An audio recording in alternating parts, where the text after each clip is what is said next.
हम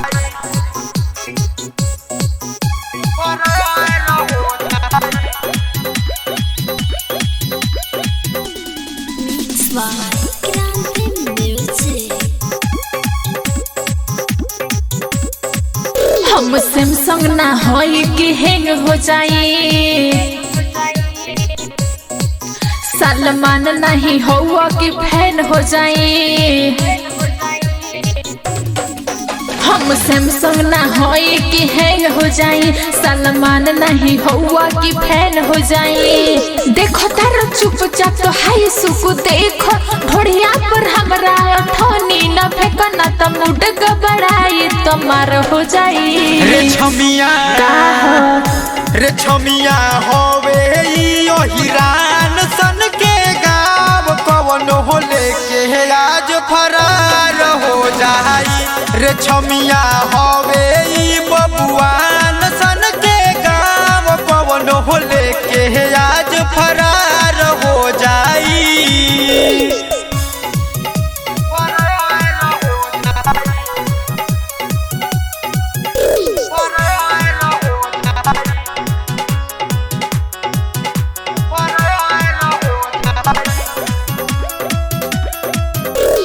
सबसे पहिले बवल फूटी तब भिड़म सन तोहरा पर। देखो हो दे राइफल लेके लोग सब पड़ल पहाड़ा पर।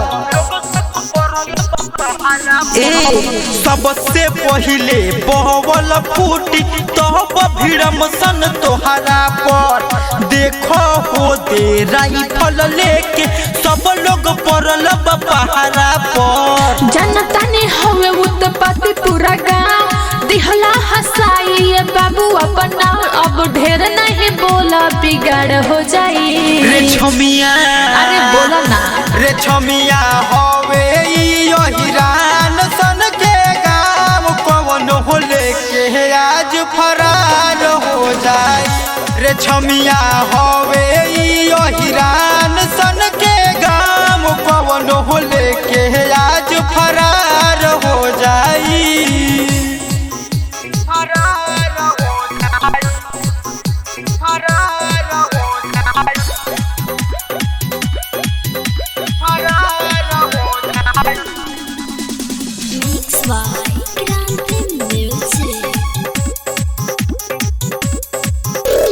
कोमर पर नंबर लागल बाटे, बाची के जोहिबे कैसे रे। सीधे सीधे आपन रेट बता दे, केतना लेबे पैसे रे।